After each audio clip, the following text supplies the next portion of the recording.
Welcome to Outlaw Radio. This is a new segment that we're starting.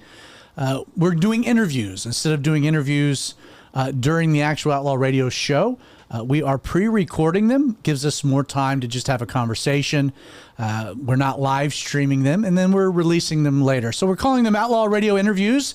And first up on the docket, something I've been wanting to do for some time. He says he's going to be a terrible interview. You guys know him as Spice Daddy.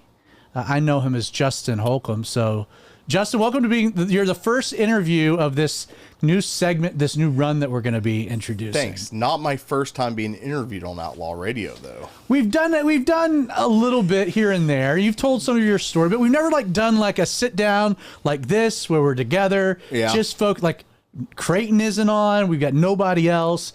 It's just you and me sitting here having a conversation, you telling your story. And part of this really is twofold. You're a big part of our church.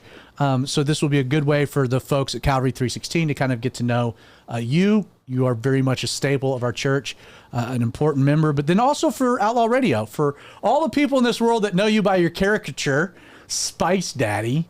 They'll get to know the man behind the moniker.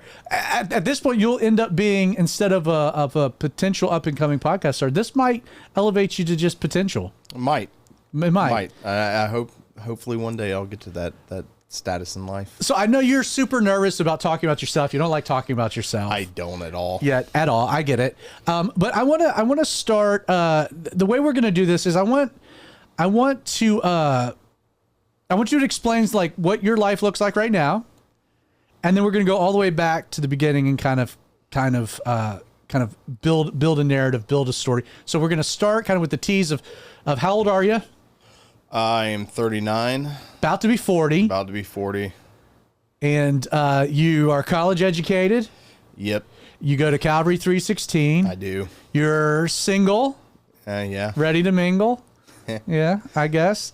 But you are, could I say that you are not where you thought your life would be at this point? No, definitely not. It's all started with COVID back 5 years ago, and thought maybe it was just going to be a short Passover kind of time, and then I'd go back to what I was doing beforehand, and 5 years later. And God kind of had a totally different plan. Right. But you actually have, that's not the first change of your life. You go back to how your current job has nothing to do with your degrees. No, not at all. It's it seems to be a pattern in my life with what God, he just kind of throws me around different places and different things, and I'm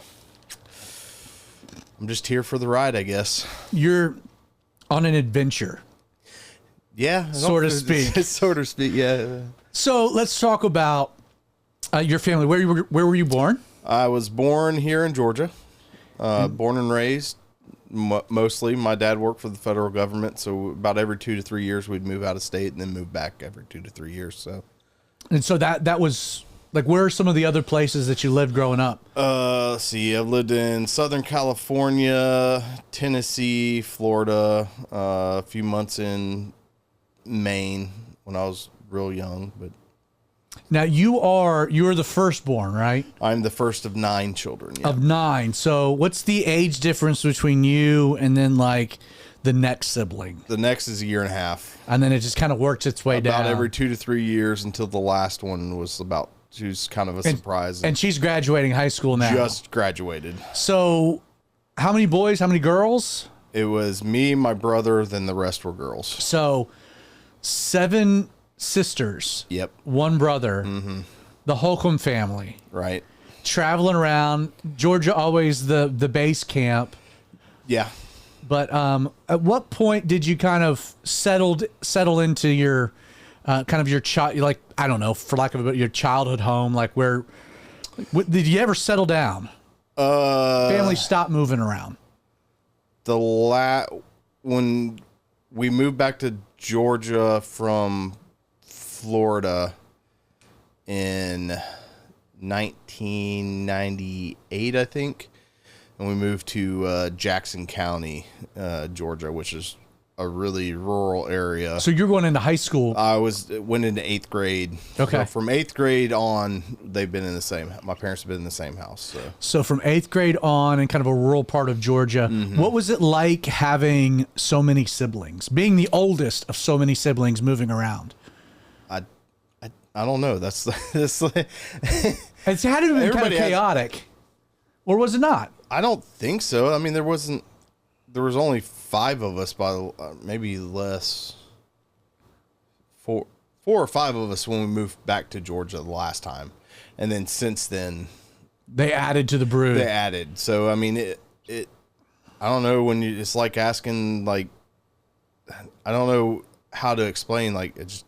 I don't know anything else, so I can't tell you if it's hard to do or not. But you had a great childhood. Yeah, your mom and dad are solid people. Stayed married. You did not come from a broken home or godly family. Yeah, I know your dad way back in the day was from Georgia. In fact, he ran for a little while with my father, like back in the day. Late 70s, I think it was. Yeah, I think they even played baseball against each other in Little League or something like that. What was your, again, moving so often, I can imagine it was difficult to just put down roots. So you really weren't able to do that per se till 8th grade, middle school, into high school. But what was your church life like? Because, I mean, you were raised in a Christian home. Yeah, I mean, everywhere we went, we found a church. You found a church. So, I mean, it's, and then, you know, my parents, when I was like real young, before we started moving around a lot, we had it. My parents helped start a church here in Georgia, and then just every 2 to 3 years we'd move, and then about a year to 3 years we'd move back. So, and just kind of go right back into where we were before. So. What church did you ultimately kind of settle into? Like you would say that was your predominant church. Calvary Chapel. That's usually where we'd either find a Calvary Chapel or a vineyard. Okay. To go to and all the. Oh, you end up settling kind of at Calvary Chapel Gwinnett. Yeah, Calvary Gwinnett's the church that my parents helped start. We were there for a long time, and then I ended up finding 316. We'll get there. I don't want to give it all the way there, but the like when did you give your life to Jesus? It would have been New Year. It was a New Year's Day when I was like 10. Do you remember much of it? I remember something just clicked and I understood what I needed to do. So.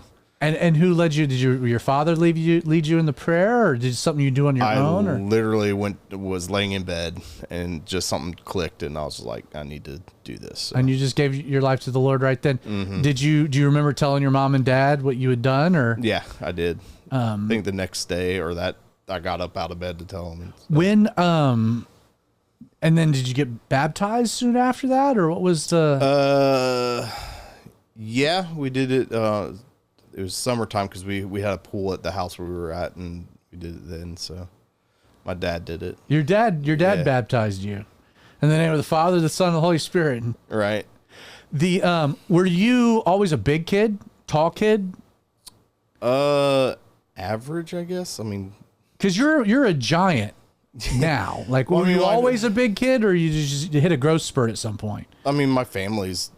Not small people. Not small people. Well, your mom is. Your father isn't. But like we're just, I don't know, average for my area. So. So you spend your childhood bouncing around, solid family structure, always an emphasis on church being important. Correct. And so you get to Jefferson, and describe kind of the area. I know Jefferson, for those that are watching that might know. You have an idea of Jefferson because it is a kind of an exploding area. But back when you moved, this would have been, you said 96, 97? Yeah. What was it like then? Jackson County in general, there were more cows and chickens than people. And so that is no longer the case. You could always tell when it was summertime when you started smelling the chicken houses. You could tell the heat was coming on. The heat was coming. And it was going to stay that way when the chicken houses started smelling. But, yeah, more cows and chickens than people. Not a whole lot going on. And Did you have what was your friend group? Was it predominantly kids? Because you went to public school. Yeah, from 8th grade on, but most of my friends I hung out with were at church. So church provided that community. Yeah, and a lot of them I grew up with too. So it wasn't just kids that I didn't know, but it was kids I grew up with. So you had history and longevity with, and what? When did you start getting into Christian music? That's all I was allowed to listen to. So that's the very beginning. So what were some of your favorite Christian bands at that time? I mean, you're growing up like immersed in late 90s Christian culture. Obviously DC Talk. MXPX. The real DC, that came in high school. Okay, high school. Middle school, high school, MXPX and some of the like metalcore bands. Yeah, MXPX, POD, those guys. My first my first tape, because my first Walkman was the Flood album from from Jars of Clay. The self-titled. Yeah, that was the very first cassette I ever got. Yeah, that was great. Still to this day, one of my favorite albums. The next favorite tapes. Yeah, Sorry, yes. My second one was New Thing. New Thing. Okay. The DC Talk. Yeah. Album before Jesus Freak. Yeah, no, same time period. So you middle school, get into high school. What was your high school years like? Played football. Worked out every day. So you're very athletic. My dad said get a job or play sports, so I chose sports. So you played football. I assume you were a cornerback. No, I was a lineman. Yeah. So I went into school. I was a shorter, chunkier kid, and came out a taller, chunkier kid. So you through high school, involved in your church, involved in your youth group, playing football. Yep. Educationally, pretty smart. Oh yeah, I guess. When you were getting close to graduating, when did you graduate? 2004. 2004. So you were, what year did September 11th happen? You were in... I was 10th grade. I was sitting in my 10th grade English class when it happened. That's pretty crazy, wasn't it? Yeah, because my teacher was from New York City, so... Oh, wow. She called her family in the classroom to make sure they were okay. Good grief. Yeah. So, you're graduating high school. What were your plans? What was your next step? What did you do from there? So within 2 weeks after graduating high school, I moved to Kenya for three or 4 months to go help. I went with a friend who's another guy at his church that was going there to set up youth groups up and down the coast of Kenya. So that was right out of high school. Within 2 weeks of me graduating, I went to Kenya for 3-4 months. So okay, before that, had you had any missions experience? Yeah, I went to Honduras. 10th grade, I think. I went to Honduras for a week, 2 weeks, something like that. Now you actually have family that are missionaries, right? I do. Yep, one of my aunts and uncles are missionaries. They were in Honduras. They're in a kind of a sabbatical year, and then they'll go back here in the next few months. So the trip to Honduras, that was just like a youth group trip, or was it youth group trip? And what was kind of your experiences with? That was the first time probably traveling overseas. Yep. Mm-hmm. So first overseas experience, and this will all be very, very relevant as the story unfolds. But that was your first exposure to travel, being out of the country, being in a foreign land. What kind of an impact did that first trip have on you? I liked going. I hated doing what I was doing when I was there. Okay, explain that. It was basically they wouldn't let us do anything. Obviously, looking back on it, I kind of understand, bunch of teenagers, but like wouldn't let us do anything on our own. The danger of stuff, and then it was basically just a lot of skits and handing out stuff for. I don't know, remember if it's an orphanage or something like that, but it's just looking back on them, like I'd had zero impact on anybody's life that was there. They were just, it was basically just to me, it felt like a glorified vacation. But it did give me that spark to want to travel at that point. So there was an itch there. Yeah. Well, there's always been an itch because my family traveled when we were younger. Like I think when I was 10, my dad had a meeting out in Seattle, Washington. So he took a few weeks off before and a few weeks off after, and we drove across the United States. And so I've been to all but like 4 states. So the Holcombes is growing up very adventuresome as far as traveling around, seeing new things. Yeah. New experiences. So that's always been part of your DNA, really. Right. Yep. And so that in high school, 10th grade, you got a taste of like a short-term mission trip, but you got a taste of overseas travel. Yep. And there's some things you like, some things you didn't about maybe the missions experience. But then you graduate high school, and 2 weeks later, you're in Kenya for 3 months. How did that happen? Like, how did that? So one of my best friends in high school, he went to a church, and a guy at his church was going to be there for 2 years. And so starting his own, I think it was startup ministry kind of thing, setting up youth groups at different churches up and down the coast of Kenya. And so what coast does Kenya have? I'm trying to think of my geography. It would be like the Indian Ocean. Indian Ocean. Yeah. It's the East Africa. So it's Indian Ocean and right. Yeah, I call it more Indian Ocean. So you spent 2 or 3 months right out of high school. Yeah. In Kenya with a buddy, setting up youth groups along the coast, the Indian Ocean coast of Kenya. Yeah. And your parents were cool with this? Like they didn't have a choice at that point because I was graduated then. Okay, so they were fine with it. They were fine with it. What an adventure, though. I mean, right out of high school. I thought when I graduated and I went to California for Bible college that was an adventure.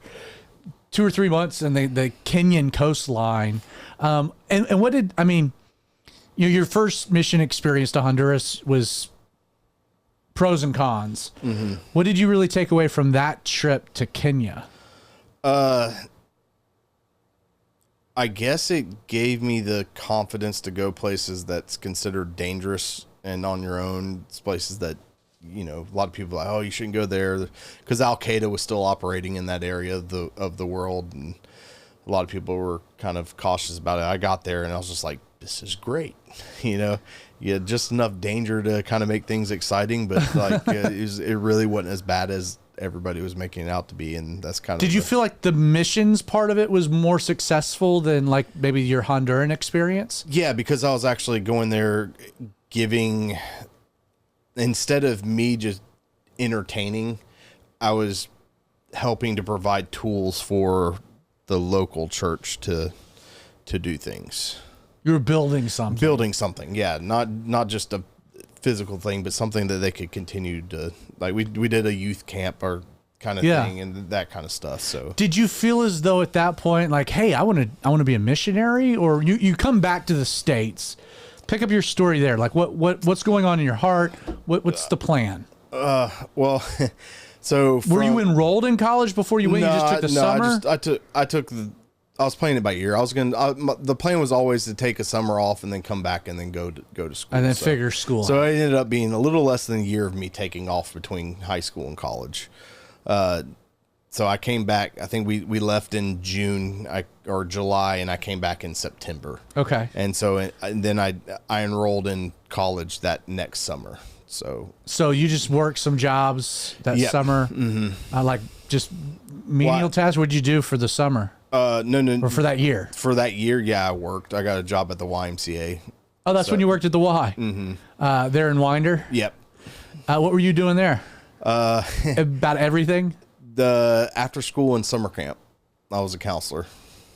So it was service-based? Yeah, I guess. Yeah, for lack of a better way of phrasing it. Yeah. So, but did you have any ambition to be a full-time missionary or? No, I wanted to be an archaeologist. Where did that come from? So probably when I was in I think I was 6th or 7th grade, my grandmother had don't tell me it was Indiana Jones. No, it was she had a video documentary of a guy named Ron Wyatt, and he went around, did a bunch of stuff, like documentary style, saying he found like the place where in the Red Sea where Pharaoh crossed because he found different stuff, or he found the ark or he found the Ark of the Covenant, things like that. Come to find out, a lot of those things were just not true. But at that point, when I saw that, I was like, that's what I want to do. I want to be an archaeologist. I want to dig in the ground. I want to find. And that was and you said 6th grade? 6th or 7th grade, yeah. And that was with your grandmother watching a VHS of. No, she just said, "Hey, you would just check this out." Yeah. So okay, that's been on your heart. Go to Kenya after high school, have an adventure, I guess. Mm-hmm. Basically, taking a gap year, work at the Y. But you want to be an archaeologist. So how does one go about pursuing a degree in archaeology? Well, I went to a local college, just got my basics out of the way. Did a couple transfers I got into one college out in Texas, and I was planning to do underwater archaeology. That ended up not working out, so I ended up going to UGA instead. And how does underwater archaeology work? You're just scuba diving, or using different tools, but they're about the only ones that actually get paid well. And I can hold my breath for a long time, so I figured, hey, this is good. This seems like yeah. How did that fall through? It was out of state tuition, so I would have had to get some private loans instead of state funded stuff that I had in Georgia. So. Right.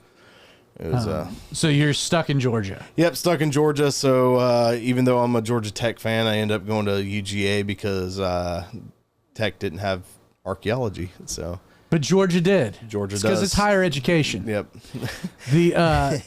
So that's where you ended up going to school to pursue a degree in archaeology. Yeah, for my last year and a half, 2 years, I went to UGA, and so I got all my basics done at some local colleges. It was Georgia Perimeter. Which is now GGC, I think. Yeah. Yep. They just transitioned, and then they weren't gonna be accredited for the first year or so. So I transferred real quick to Gainesville State, which is now North Georgia College. I was there for 2-3 semesters, and then UGA. And then you after that. landed at UGA. Mm-hmm. What kind of courses are required for a degree in archaeology? So in the U.S., archaeology is a subfield of anthropology. So a lot of anthropology classes. Can define anthropology. So anthropology is just the study of human culture. And then archaeology is the study of past human cultures. So okay, gotcha. Yeah.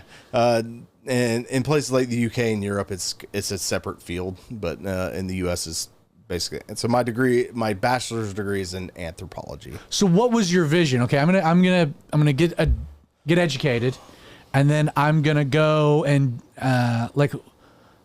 join a team, an expedition. What do you end up doing with archaeology? I don't know if I ever actually thought that far ahead. Yeah, no, I just wanted to dig in the dirt and find stuff, and maybe teach, maybe just do contract archaeology, which is just getting paid to go digging on the side of the road, that kind of thing. You're like, the only thing I'm not doing is if the Nazis call and they need some archaeologists to go find the Holy Grail, I'm out. I'd be fine with that. That's a subplot of Indiana Jones. Yeah, that's right. So you graduated with a degree in archaeology. Do you dig at all? Other than...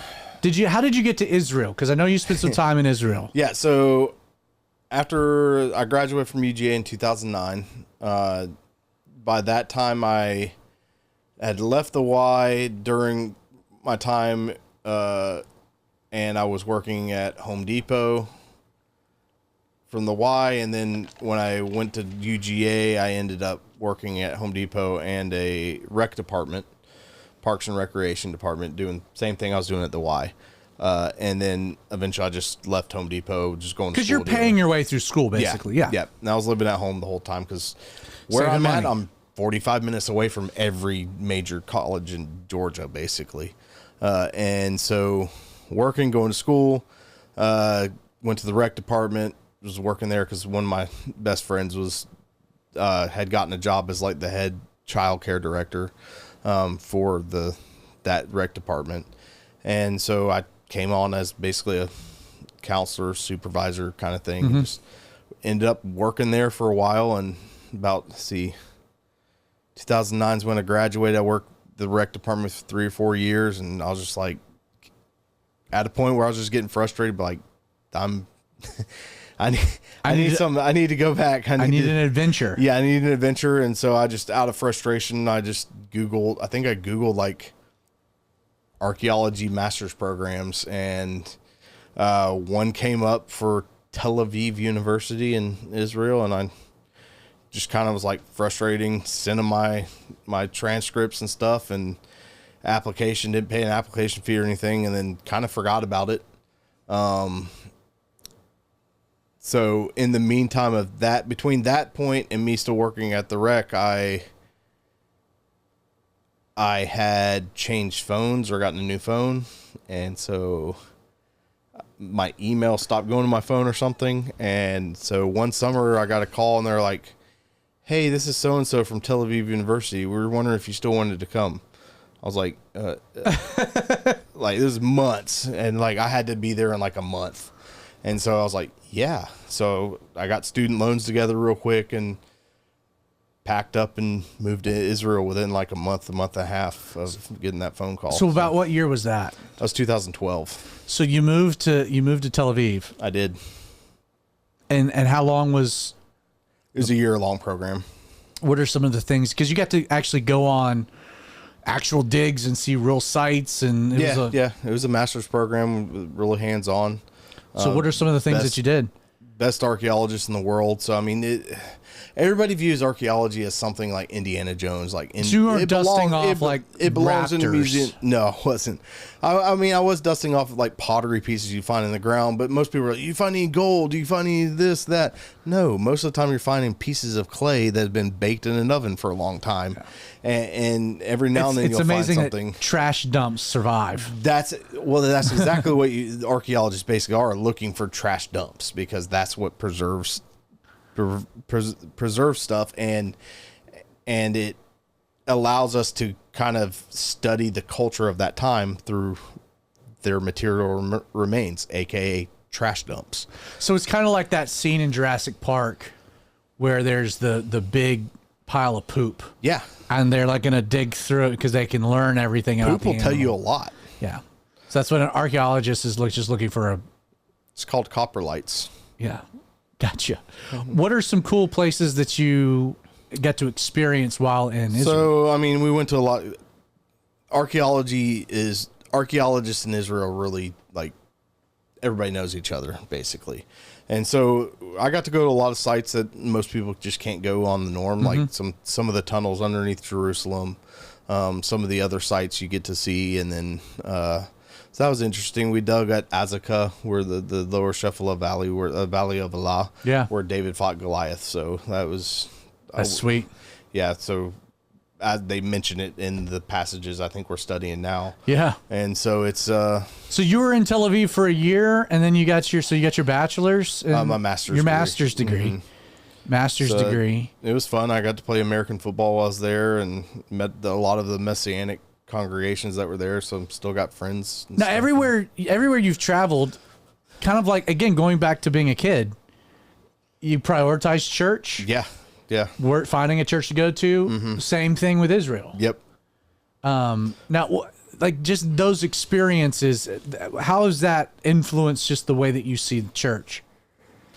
That's been the coolest thing, which I enjoyed from traveling even more, is being able to go to a church in another culture, another country, not knowing the language, but feeling just at home as I would anywhere else, because we're the same family. Same spirit. Yeah. And it's just really cool. I mean, it's everywhere I go, I try and make it a priority to at least visit. Like, I'll look up, see if there's any Bible studies, or if I'm there on a Sunday, see if there's a local church that I can visit. So why didn't you stay in Israel when you were done with your master's?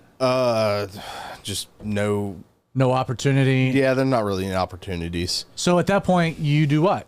Came back to the States. You come back home. Yep. After growing up in a church, I never, don't want to speak ill of a church, but I didn't get anything out of the church I was going to with my family that I grew up in. So you come back and you feel disconnected. Yeah, I was disconnected, especially after being in an international community like I was, and seeing how, like, I just felt comfortable with like international community where I'm learning different stuff and I'm intaking it.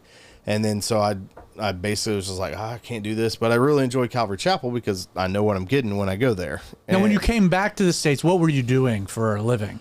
I went back to work at the rec department. Okay, so you're working, but now it's like you go back to your childhood church, you feel disconnected, and so you're like, I need a church. Yeah. So you look around. What do you find? Googled Calvary Chapels, found out that a Calvary Chapel had been popped up in Winder, Georgia, and I was like, hey, that's really close to me. So I went to go check it out. And you found us. I did. Found Calvary 316. Now, what year was that? It would have been 2013. So, I mean, that's right there at the beginning of it Yeah. all. Yeah. So, and then, so you were back stateside for how long at that point? I was there for a little over a year. Okay. And I was trying to find, while I was at the rec department still doing stuff, I was trying to find archaeology jobs, like contract archaeology.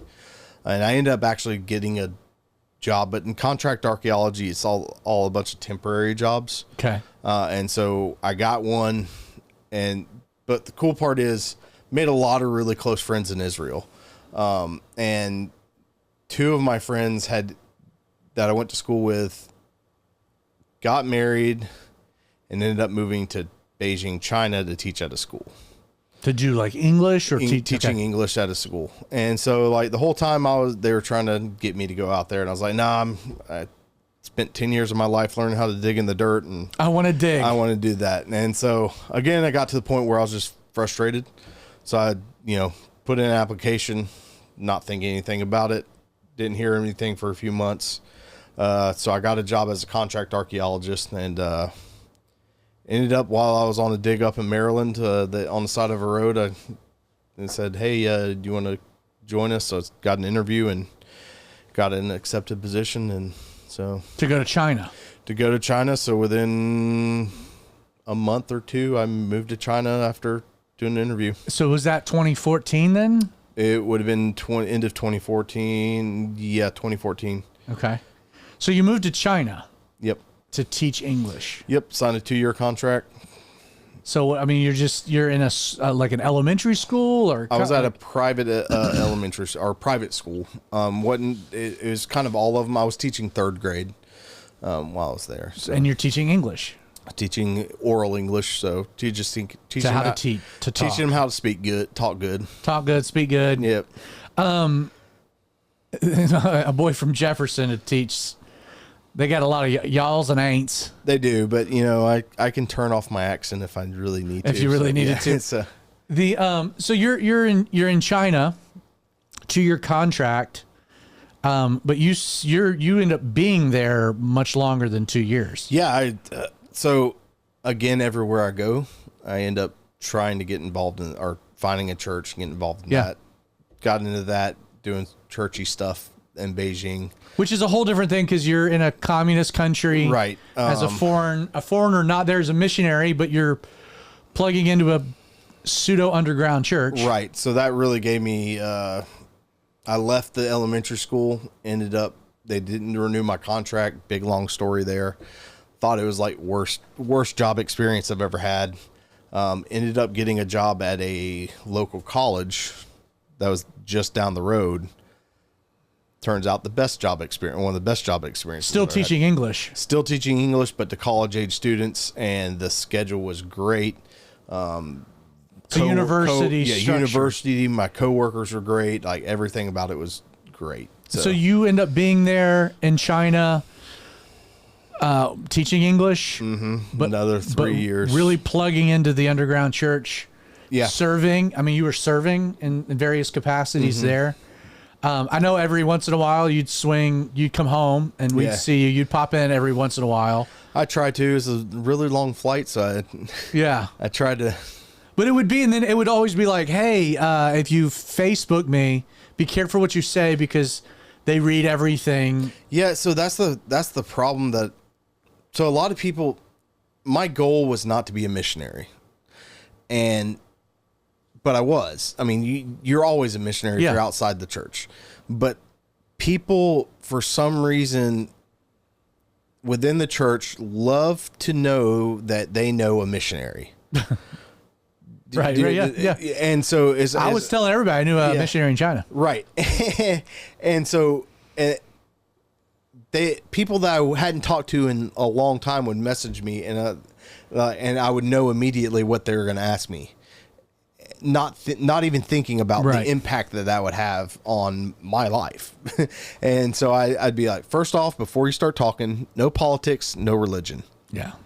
Because it's like if the authorities, if I get flagged, I'm gone. Yeah. Right. Yeah. And some of the stuff I was doing, I probably would have been arrested. Yeah. So not just gone. Right. Not just flagged. Right. So that also gave you, during those 5 years or so, 4 or 5 years, gave you a lot of also opportunities to continue to scratch that traveling itch. It did. We got where are some of the other places that during your breaks and vacations you were able to go? So we got a week off every first week in October for the national holiday, what they would call it. I got about 4 weeks off for summer, but the real one was the Chinese New Year. I got about 6 to 7 weeks. Wow. Depending on how the calendar fell for that. And so paid vacation, I would just... Where'd you go? Like some of the places? Well, Southeast Asia. Went every country in Southeast Asia. Mongolia. Mongolia was an October trip. It was an hour-and-a-half flight, so I was like, yeah, why not? I had 10 days. So what was Mongolia like? I love Mongolia. It's wild. In what ways is it wild? Why? I mean, the very essence of Wild West kind of. So like you get off the horses everywhere. You get off the airplane, like it's cold. I mean, if you've ever looked at my Facebook, which I haven't posted on in a while, but my profile picture is me riding on a camel in the middle of the desert in the snow. So I mean, that kind of in Mongolia. Is it true that their beef is awesome? Mongolian beef? Their horse was pretty good. The horse was very good. Yeah. You have a funny story of trying to get some soup in one country. Can you share that story? So oftentimes I'd travel with my friends, because there's safety in numbers. Yeah. Three of my friends. Well, it's just fun to go travel different places. So my 2 friends who I'd met in Israel, and then my friend Blake, who's been here, we all went to school together in Tel Aviv, all ended up teaching English in China. So they were your bros. Yeah. And so we'd always go travel, but a lot of times they didn't want to go to the same places I would. So I was like, I'll just go by myself. So I took some time during Chinese New Year. One of the families that I taught with, or did stuff with, they had a family, so they would go to Thailand and they would just stay there the entire time, because it's hard to travel with kids, and they would do an English camp with a local church and a school there, and so I would take 1 week and go with them, and then the rest of the time I would go hit 3 or 4 days here, 3 or 4 days there. So one of those weeks, or however long, I went to Vietnam, and I just kind of hopped around Vietnam for, I think, 14 days or something. But I was in one of the cities, and when you're a single white man walking around, there's always people trying to come up and give you drugs or prostitutes. Okay. It's not my style, and so it's not what you're going for. No, that wasn't what I was going for. And this guy pulls up on a moped and is like, "Hey, you need any girls?" I was like, "Nah." "You need drugs?" I go, "Nah, I'm looking for the soup." And he looks at it and was like, "Oh yeah, I know a spot. Hop on." So I got on his moped and he took me to get soup. So this is just kind of your life, just your adventuresome spirit. Well, I have a rule of 5. Okay. If it's going to take 5 or more to take me down, then I'm willing to risk it.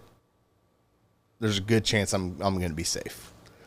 So, because you're significantly larger than the majority of people in Asia. I'm significantly larger than the majority of people in the world. Everywhere. Yeah.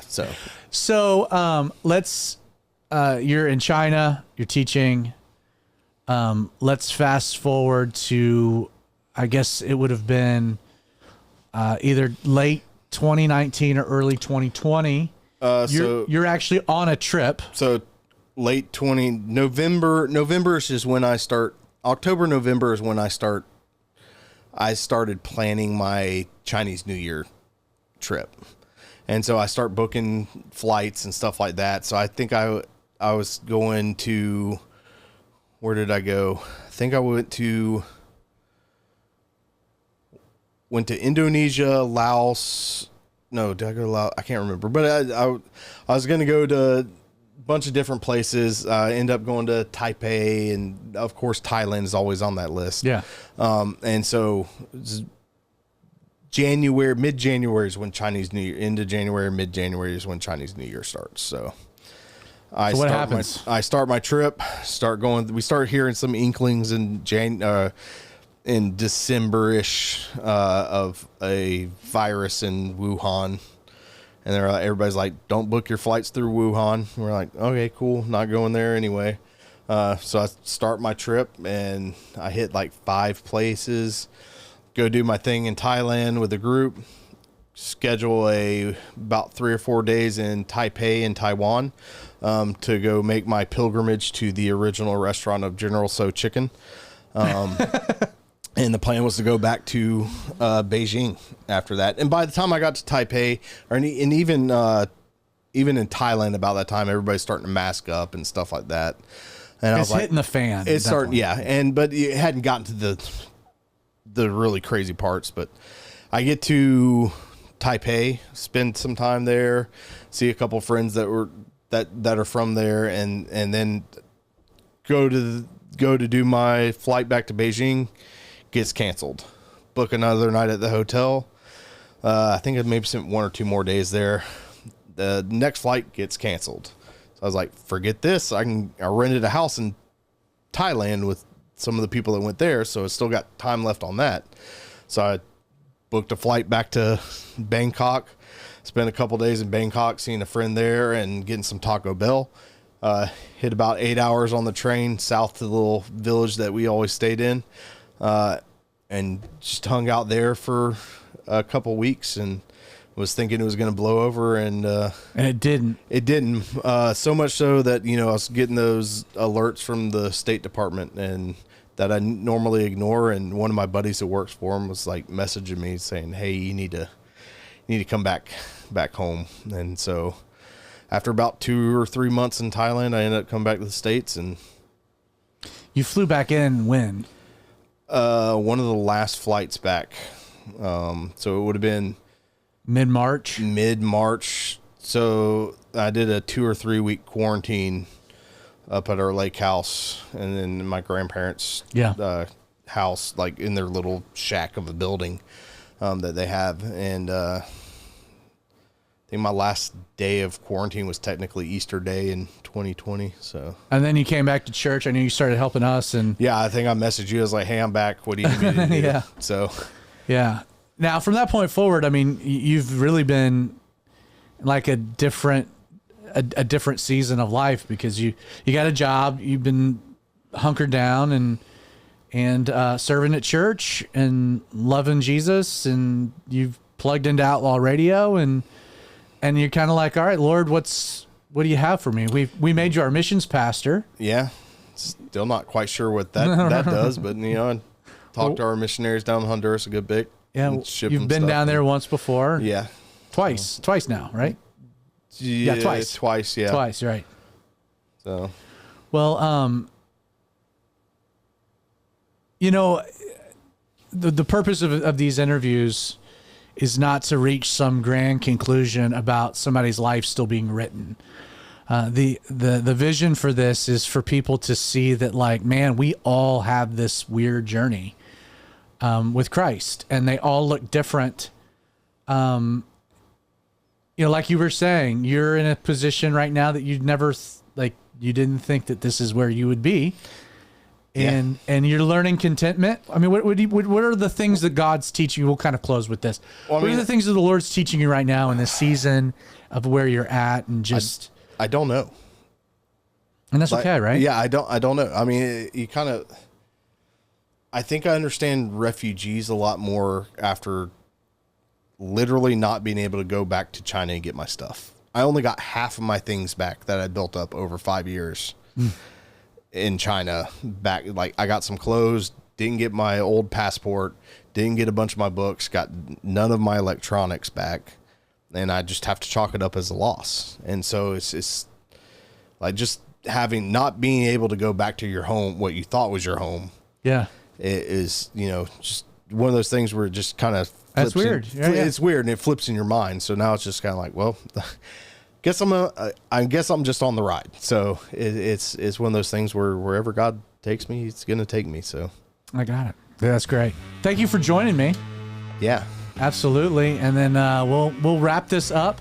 I'm not sure where we're going to be posting these. They will be released on the Outlaw Radio YouTube channel when they're finished and completed. Hope you enjoy them.